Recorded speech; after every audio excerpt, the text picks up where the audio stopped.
So we'll go ahead and kick things off. So good afternoon, good morning, everyone. Thank you so much for joining us today for today's Mountain Talk with Lehigh alumna Olivia Abrams, class of 2021. Before we start off the conversation, I wanted to cover a couple of housekeeping notes for everybody. So first, the presentation today is being recorded and will be posted to the Alumni Relations YouTube page within the next week. So if you're needing to drop off or are unable to finish the entire presentation, don't worry, you can definitely get the copy of the recording. Just feel free to reach out to me afterwards. As well, I'm going to pass the floor over to Olivia shortly, but once she's done with her presentation, we'll open the floor for Q&A with the audience. So you can use the chat function at the bottom of the screen to submit any questions that you may have to her about her experience, the business, as well as make sure that your replies go to to everyone, so that way anybody else can kind of see your questions and see your feedback, and then hopefully that will spark some more ideas from the audience. So. To introduce our speaker today, so Olivia Abrams is a class of 2021 Lehigh alumna. She has a degree in political science with minors in entrepreneurship and marketing. And during her time at Lehigh, she was deeply involved in the Baker Institute through the NASDAQ internship, Lehigh Silicon Valley, and the Ventures Lab. She served as a writer and editor for the Brown and White newspaper, the president of the Women's Club volleyball team, and a member of Pi Beta Phi. And she is the co-founder of TiCK MiTT, which is a patented chemical-free tick removal tool now trusted by thousands of families and pet owners, outdoor enthusiasts across the U.S. Olivia was diagnosed with Lyme disease at age 7, which really kicked off her interest in identifying ways to cover gaps in tick protection. And I'm going to kind of leave it at there and let her really dig into her stories. So with that, Olivia, why don't you take us away and tell us about your experience and the development of TiCK MiTT? Great. Thank you so much for having me, and excited to be here chatting with all of you guys today and excited to hear your questions. I think Bryce gave a pretty good overview of my time at Lehigh. One other thing that I would mention is when I went to Lehigh, I had full intention of becoming an entrepreneur one day. I think it was something that was really instilled in me from a young age. And so I was actually accepted to Lehigh in the business school.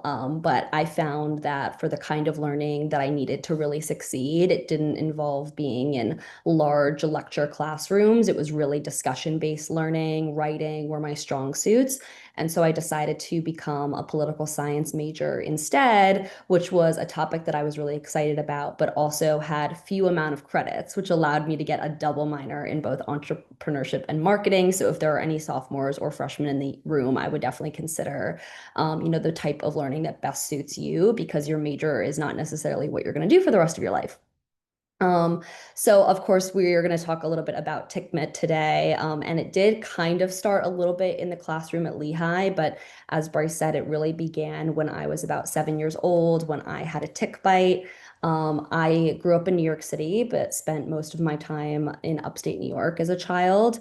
And I remember one day waking up and having a really difficult time walking. Like I could not walk to the kitchen to get a snack in the morning. My knee was basically an arthritis balloon. My parents thought that I had tweaked it in like a ballet or gymnastics class because we never actually found a tick on me.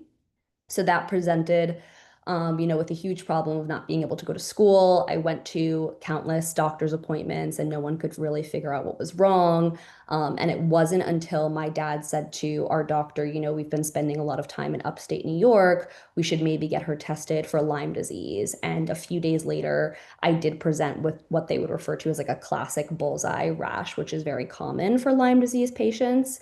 And I say all of this because it is very common to not stick up for yourself when you have a health problem, and it's very easy to get gaslit by doctors. And you really need to be an advocate for yourself or have someone who can be an advocate for you if you are sick. So after that, I was able to go on doxycycline, which is an antibiotic commonly prescribed for Lyme disease, and did about 6 months of physical therapy and got to a pretty good place where doctors pronounced me cured. Now we know that Lyme disease, it doesn't necessarily always leave your body, but can actually become dormant. And so that really changed how my family and I approached tick protection going into the rest of my life after that. We also had really big dogs as a kid, and so we were always concerned about me sleeping with my dogs in bed at night because if they brought ticks into the house, we were worried that those ticks would then leave the dog and bite us. Everyone in my family has been diagnosed with Lyme disease at one point or another, as well as other health issues. So I basically grew up as an only child to, my dad had another chronic illness. And so I was always around sick people, or someone was always sick in my family. And I think that made me really interested in health and, treating my body well, and definitely gave me a passion for what I'm doing now. So I'll go into how the idea for TiCK MiTT really started. Um, because we had really big dogs and they were mastiffs, they would drool all the time, as you guys may see big dogs doing. And we would actually have these little towels like that you would use to clean your hands after you wash your hands laying around our house so that if one of our dogs was drooling, we would have a towel around that we could wipe their face with so their drool wouldn't go everywhere. And we started to notice that every once in a while we would find a tick on this towel. And this was back when I was either like in late high school or early college.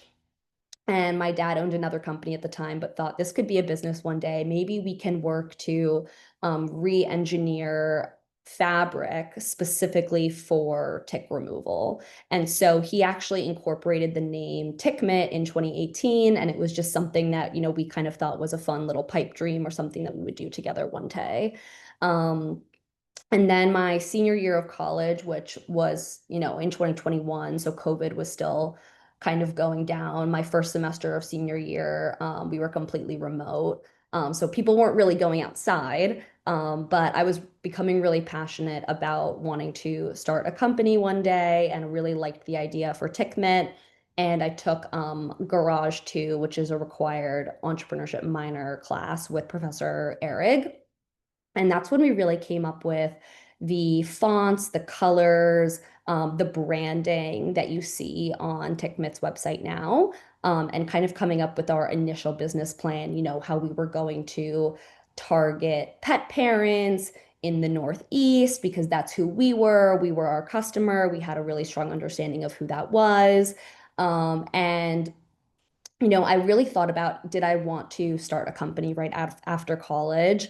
And I just felt that where we were in 2021, with people still kind of being afraid to spend time outside, the outdoor market just in general wasn't doing well, the economy wasn't doing well. And I had received a return offer from an internship that I had had at Morgan Stanley.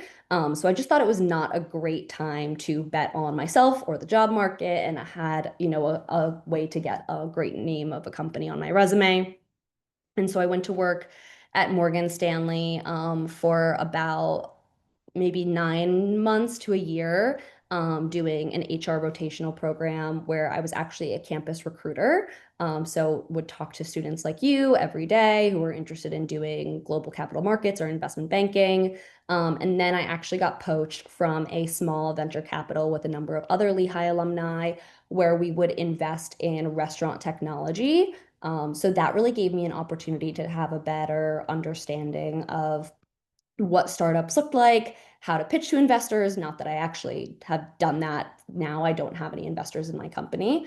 But also just like how do you find product market fit, as well as a lot of marketing that we would do for the venture capital to investors, as well as seeing how startups would market themselves to investors. So that was really interesting.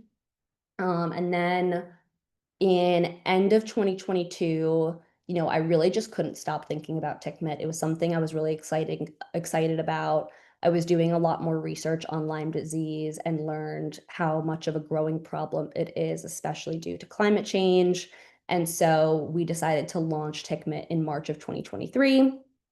The way that our company is structured is I'm the CEO of the company. I run the day to day. I call the shots. And then my dad has stepped in as our co-founder because he has an entrepreneurial background, especially when it comes to inventing. And so he really heads our product engineering and our new products, working with our engineers, working with our factories in China and in other countries, and also helps us with reviewing legal paperwork. And then we've hired a couple of people since then. So, one thing that I was really excited about when launching TiCK MiTT and something that was I was passionate about was not just creating a company that would make money or that would make me feel quote unquote successful, but actually giving back in some way or partnering with nonprofits to actually solve the problem. And so, pretty early on into starting TiCK MiTT, we were able to get invited to work with Project Lyme, which is a nationally recognized Lyme disease organization that I now serve on the board of, and have been able to work with them to do a number of events. They've been really cool. Some of them have been wellness events in New York, with yoga teachers and aura photographers. I actually got to walk in New York Fashion Week recently because of Project Lyme and the work that I've done there. Um, and I've also been able to partner with some other nonprofits like the Center for Lyme Action, which does state and federal lobbying, as well as, more local chapters like the Central New York Lyme Alliance, where I've been able to do some bills. I'm just going to take a sip of water.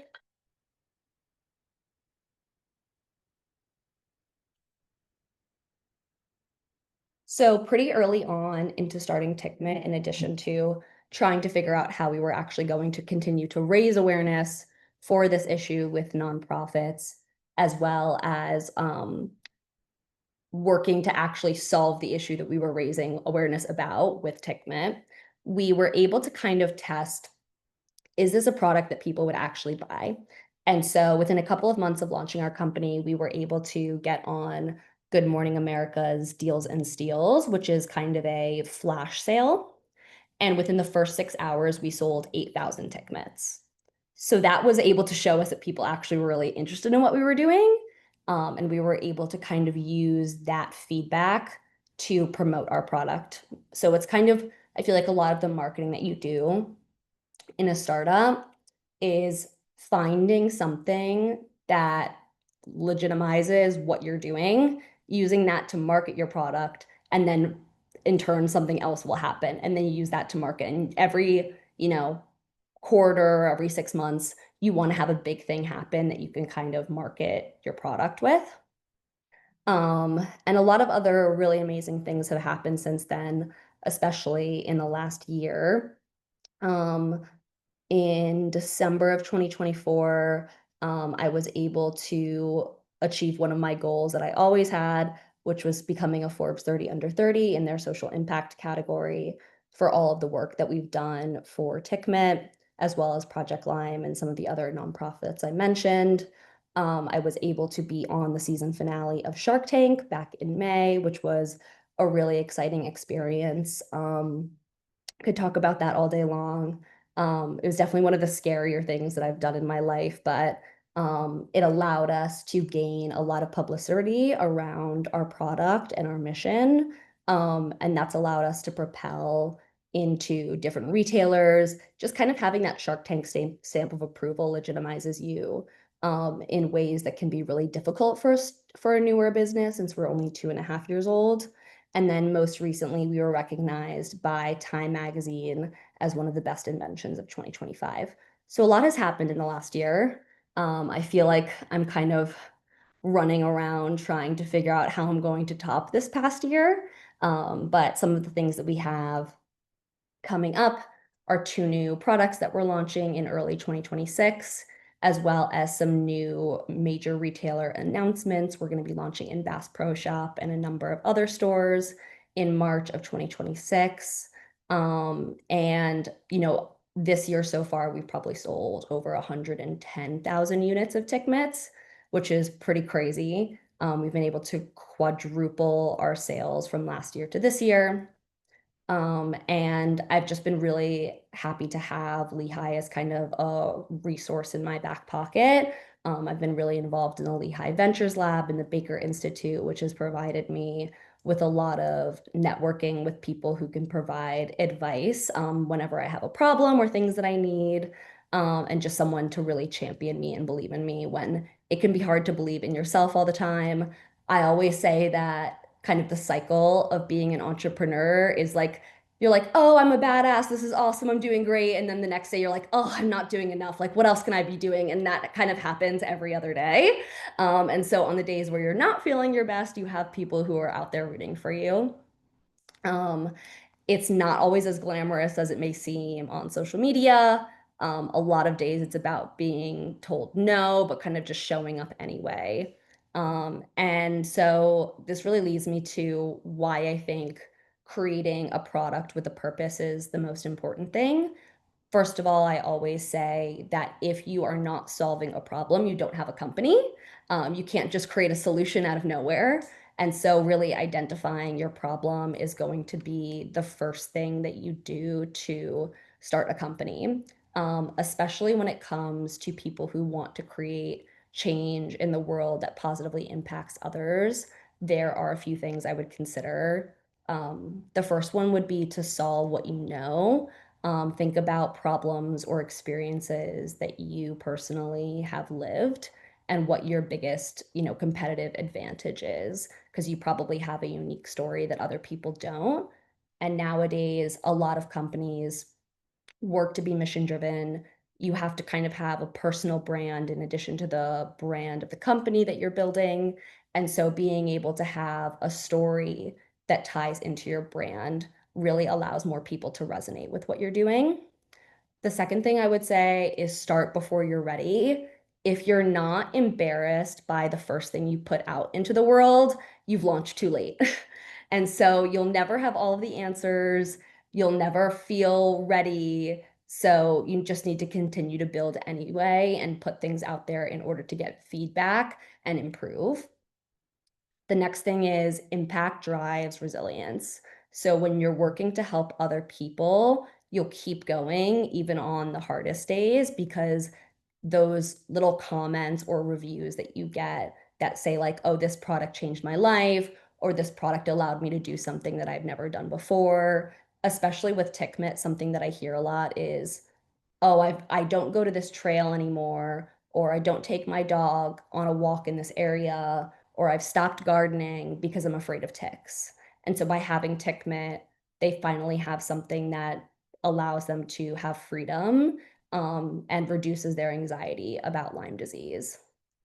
The last thing that I would say, and this is something that Lehigh gave me, but also something that I felt like I struggled with a lot in the beginning of being an entrepreneur, is finding your community.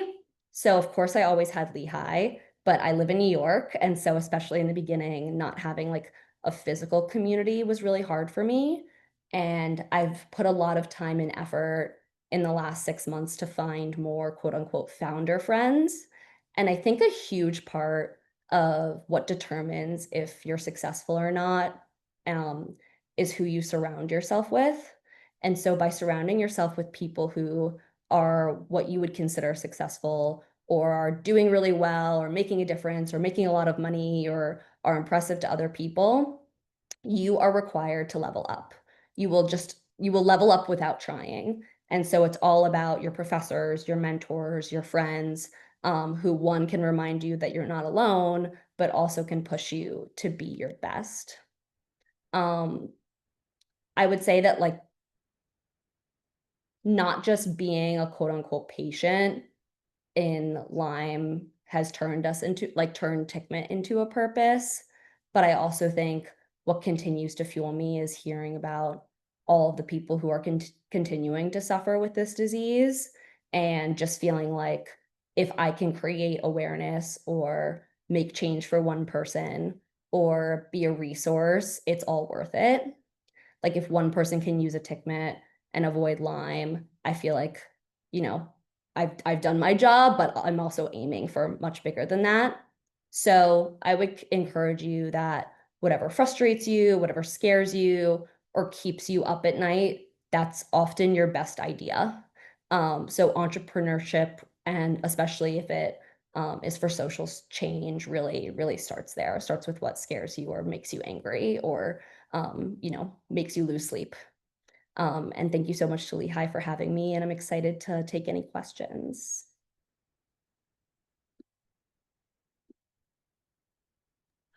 All right, wonderful. Thank you, Olivia. I really appreciate you taking the time. And our community definitely appreciates you taking the time to be able to share your story, share your experience. And we did get a couple of questions kind of through your presentation. So, kind of reflecting back on the experience with Good Morning America and Shark Tank. So, I would say it sounds like that Good Morning America kickoff was really kind of like the big kind of unveiling.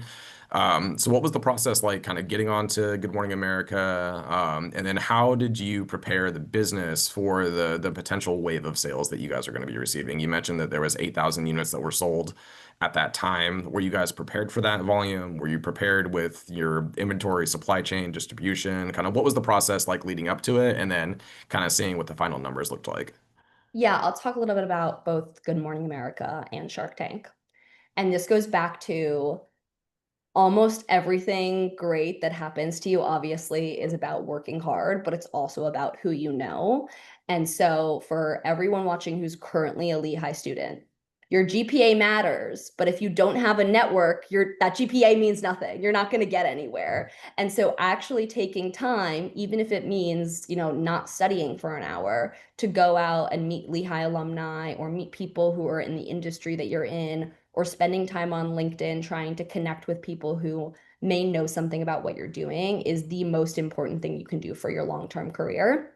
And I was able to get on both Good Morning America and Shark Tank because I kindly had someone who knew someone at the shows. So, Good Morning America, I had had a friend of a friend who worked there and was able to nominate us.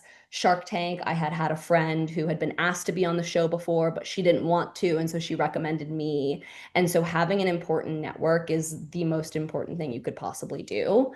Um, so Good Morning America was a really great experience because we were able to figure out pretty early that we had something special. Our factory in China, the minimum order we could make was 10,000 units. So I started with 10,000 units, which at the time felt like a lot. I was like, how am I going to sell all of these? And then we sold 8,000 of them in 6 hours. So after Mhm. that, I was like, okay, well, I'm not sure what we're going to do now because I'm worried about running out of inventory. Yeah, And time to double that's up. yeah, and that's actually kind of what happened with Shark Tank too. We were going viral on Instagram. We had one video get like 15 million views and one video get like 10 million views about a month before Shark Tank, and we started to run out of inventory. And this was also when the tariffs went up to like 165%. And so we were really avoiding bringing any new inventory into the US because we didn't want to increase our prices. And we also wanted to make sure that we had enough margin to keep our business going. And so, basically all of the inventory that we had on hand we ran out of after like 20 minutes of our Shark Tank episode airing. And so we had to basically reach out to most of the customers who had purchased after watching Shark Tank and tell them, look, we have inventory that's sitting in customs right now, but we don't want to take it out of customs yet because the tariffs are so high. And we don't want to pass that cost on to you. So if you're comfortable, would you mind waiting like 2 weeks to get your product? And almost everyone was understanding. Obviously, they didn't want to pay more money. And so we were able to kind of push off paying for those tariffs because eventually the tariffs did go back down. Um, did any of the Shark Tank judges invest? We got offers from both Mr. Wonderful and Barbara Corcoran, but they wanted 30% of our company, which in my eyes was a lot. And another thing I would say for people who ever think about starting a company and getting investors is not everyone's money is worth the same. And so, like in my opinion, like Mark Cuban's money would have been worth it a lot more to me than Barbara Corcoran specifically for the product that I have. And so, just because you may need money, you also want to make sure that whoever you are getting into business with, you genuinely believe is going to add value to your company. So we told the Shark Tank judges that we were not going to accept their offer, which is not typically what happens on the show, but it worked out really well in our favor. Yeah, absolutely. Yeah, it kind of goes back to what you were saying earlier about, the importance of networking and understanding who you're keeping in your circle. You mentioned that you didn't have any investors currently, and obviously that would have changed if you had accepted the Shark Tank offer. But well, actually, we'll go into some more of the questions in the chat before I dive into some of my questions. So talking a little bit more specifically about the product design itself. So you mentioned the experience with your dogs and how some of the ticks got caught in the microfiber towels. So how is tick mitt different than, say, like a regular like hand microfiber towel? Like how are the fibers different? What was the product development process like? And how did you know you have something that was really going to be effective? Yeah, so we had another person that we knew, a friend of a friend who was actually a tick scientist. And I know that sounds crazy, but I know a lot of tick scientists now. And we were able to work with her and a product engineer to test different fabrics. And what we were really trying to determine was how can we make the fabric and the tick together work like Velcro. And so what we were able to get a patent on is actually the size of the loops of the microfiber. What we found is that when the loops of the fabric were too big, the ticks would kind of just go right through them. And when they were too small, the ticks couldn't latch on to the loop. And so we were able to basically test a lot of different loop sizes to ensure that one, the ticks would stay stuck, and two, that the ticks of varying species and sizes, whether they were like baby ticks or adult ticks, would all get stuck in the same loop size. And that took, obviously, this is not something that we were working on day in and day out at the time, which then it would have probably been a lot faster. But we kind of were working on this as, every couple of months for 2 or 3 years as like a fun little side project. So I'm sure if we were working on it as my full-time job, it probably would have gone a lot faster. But I would say that when it comes to manufacturing and prototyping products, it will always take longer than you think it will. And so when I talk to my product engineers and they're like, we're going to get the products to you by April and we can make 50,000 of them, I'm just like thinking to myself, no, it's going to be June. And then that usually makes me less disappointed when it comes out late. There you go. Um, so, uh, so you mentioned the fibers, like the size of the fibers on the mitt itself are what actually captures the ticks. So as you're wiping your dog, I'm guessing this is assuming that this is before the tick actually latches. So you wipe it across, the fibers catch the head of the tick, the body, the legs, kind of whatever is available for them to grab. Yeah, so I can talk a little bit about how our product works as well as the other products on the Mhm. market. So our product is kind of more in what I would consider the preventative category of tick protection. It functions more similarly to like a bug spray. So when you guys go outside every day, ideally you're wearing bug spray. And so that kind of prevents the ticks from coming on you in the first place. The Mhm. second step in tick protection would be doing an effective tick check, which again, you should all be doing, especially at Lehigh. Pennsylvania has the #1 highest cases of Lyme disease in the country, maybe after New York. So doing tick checks, especially if you're like going on the mountain or mountaintop or any of the sports facilities, you should be doing tick checks. You can do a more effective tick check using a tick mitt because what happens with a lot of people when they do a tick check is they are relying entirely on their naked eye to see something that's potentially the size of a poppy seed. And so having a mitten that you can kind of rub all over your skin, your clothes, or your pet's fur allows you to find and remove ticks before they actually bite you. And by that, I mean their head embedding into your body. Once a tick's head is embedded into your body, that's when you actually become susceptible to Lyme disease. So if a tick is just crawling on you, you can't get any disease that it's carrying. It actually has to bite you and be in you for a little while, or you have to aggravate it in some way. So if you pass a tick mitt over a tick that has already bitten you, it's not going to come out. It's going to be stuck. And so the way that the tick mitt works is if it's crawling on you, the legs of the tick basically just get stuck in the fabric. And then you don't have to worry about bringing ticks into your car, into your home, sleeping with your dog in bed at night because your dog's been out and about. And so it's just an easy way to prevent any of the transmission of disease. The other products that are on the market function more similarly to tweezers, and that's what you would use to remove an embedded tick. So our next product is going to be a slightly more innovative version of that to really deal with those embedded ticks that have already potentially passed on disease. Oh, wonderful. So a little sneak peek about what may be coming in the future, which is awesome. So Silas wanted to know, is there any type of support that you wish existed, either financial, technical assistance, etc., that was at Lehigh or after Lehigh, when you were developing TiCK MiTT that you feel like could help future entrepreneurs and founders like yourself? So what supports do you feel like maybe there was gaps in or that you were missing that you feel like could maybe be supportive to future founders? Yeah, I mean, honestly, I think that when you think there are gaps, you're probably just not looking hard enough. I've been able to find basically every type of support that I could ask for from Lehigh or from another party. Um, Lehigh, if you're a member of the Ventures Lab and you, I believe, are an alumni, they do provide financial support. I've worked with Lehigh student engineers before for technical assistance. I've worked with Lehigh. I have two Lehigh interns right now, and I've had like 10 over the last 2 years that have all helped me. I've worked with the Lehigh marketing department, the Lehigh entrepreneurship department on projects. It's probably a little bit easier to get access to those things as a founder once you're an alumni rather than a student, just getting other students to help you. But I think that if you need support at Lehigh, you just go looking, and someone will point you in the right direction.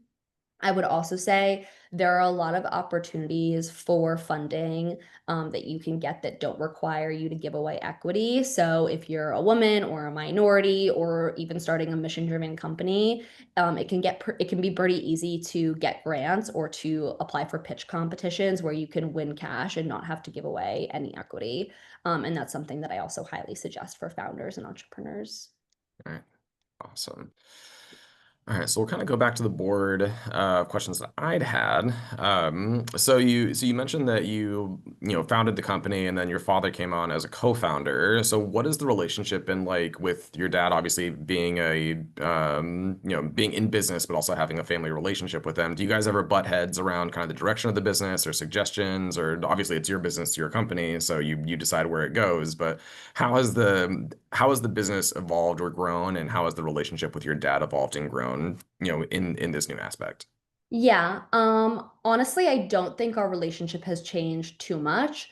I am an only child to a family of entrepreneurs. So growing up, dinner table discussions did not typically revolve around what I did at school that day. It would be, and at one point, my parents worked together at the same company that they started. So they would be about branding, franchising, fonts, new products, and I would kind of just have to sit there and listen and maybe give my 2 cents. And so I feel like I have a pretty similar relationship with my family now. We definitely butt heads, but because we're both stubborn, Mhm. I think that, in some respects, my dad is a co-founder and that we work together on the company. But I also think he is a mentor in some ways. And I think one of the best things that you can get from a mentor is taking in your advice and using that information to then help you make your own decision. It's not just taking what a mentor says to you blankly and doing that. So I think that that's a really great thing to learn about yourself when having mentors is that at the end of the day, it's going to be your decision and you have to trust your gut. But I also think it took a little bit of time, especially in the beginning, to figure out kind of what our roles were. I think I was definitely looking for more mentorship early on than I am now. And I also think that there was a lot of opportunity to teach my dad things that he didn't know about. He's very good at like overarching marketing strategy, but he doesn't know anything about social media. He doesn't know how to like use Canva or any of those kinds of things. He doesn't listen to like any of the big podcasts. And so I've been able to kind of steer our company in a marketing direction that I'm not sure he would have been able to do necessarily by himself.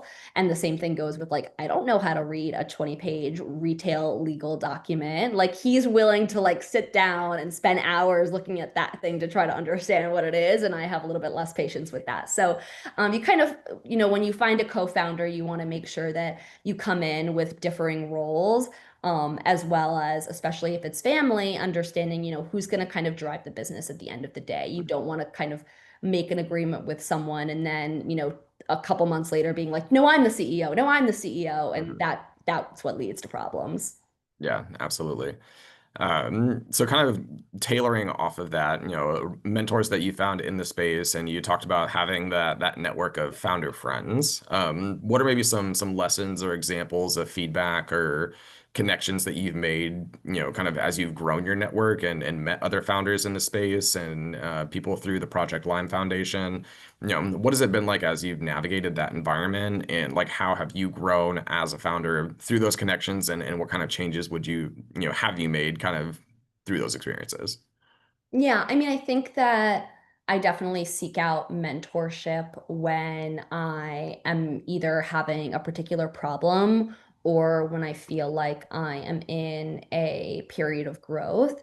What you may hear talking to other founders is that if your job is not changing every 6 months, your company's not growing fast enough. And so, kind of every 6 months, I have to take a step back and look at, okay, what are my day-to-day responsibilities? And what do I need to change in order to ensure that I'm propelling my business? So, for example, I was finding that me and my marketing director, a lot of our time over the last couple of months was being taken up on retail partnerships, on new products, packaging, traveling to conferences, sales. And so we were really lacking in our social media. And so I made an executive decision to take on a part-time person just to run our social media because I understand how valuable our social media is for us growing. Like I said earlier, we were, basically selling out of product because we were going viral on Instagram. And so that allowed me to have a little bit more time and not stress out so much about like, are we getting a post up today? Because I now have someone who's specifically meant to do that. And so, being able to take a step back and really reevaluate where your business is at, I think is really important. And I find that in those times is when I'm really looking for mentorship, maybe someone who may be 6 months, a year, 2 years ahead of me, where I can kind of lay out for them, this is what's currently happening in my business, and this is what I need to do next. Like, how do I get there? Um, I also find that I am in a bit of a very like niche business. Not that, basically anyone can use my product, but it's more so that there aren't a lot of founders in bug. And so I'm having to kind of take what I'm learning from other founders in different industries and try to apply it to mine. Mhm. For example, I meet a lot of people who are either like an outdoor product, maybe they sell tents or they sell flashlights. And then I have a lot of friends in the pet industry, and maybe they sell treats or they sell dog toys. But I'm kind of in both. And so I'm Mhm. having to kind of navigate a little bit of that journey by myself and take what I can from each of those two parties. But there's not as many people who are on the exact same path as me, which can be tricky. And so that kind of goes back to take mentorship from who you can and then use that to make your own decisions. Awesome. So we've got about 5 minutes left. There's a couple of other questions I want to see if we can try and get to before we wrap up. So Dory wanted to know, so building and growing a startup is hard. Would love to hear how you tackle prioritizing growing the business as well as managing the day-to-day. Yeah, I mean, I think that's a little bit of what I talked about before is that, my job kind of changes every 6 months. What I'm doing day to day is very different. Yesterday, I, was in a lot of internal meetings about packaging, retail partnerships, working with our new social media person. And then I was working an event at night versus today, because I have the flexibility, I have like some more personal things that I can do on my own time because I am my own boss. Um, or doing things like this where I'm talking to you guys and not necessarily quote unquote working.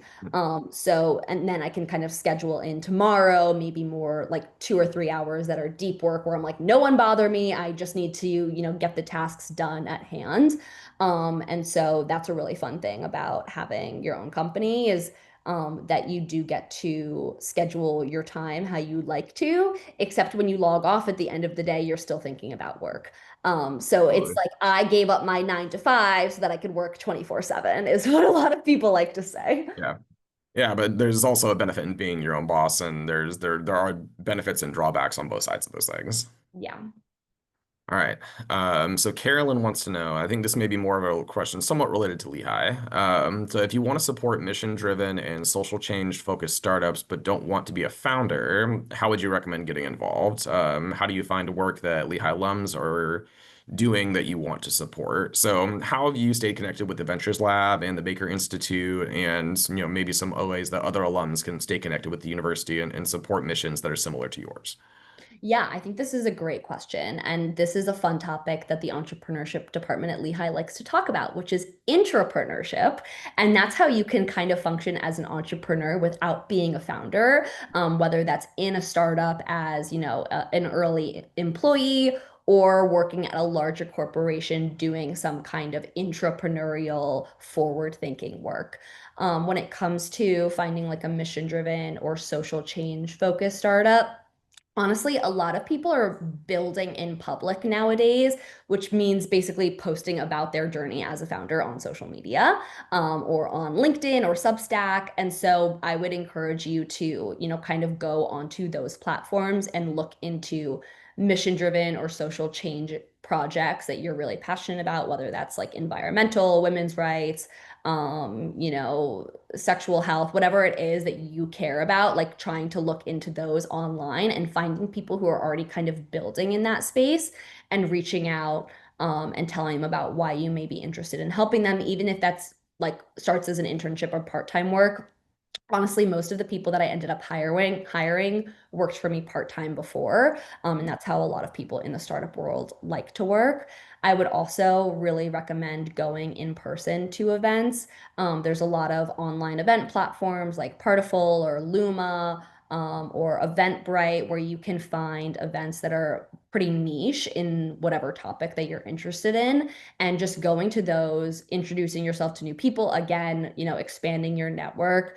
And through that, I think it would be very possible for you to find a role in, the area that you're passionate about.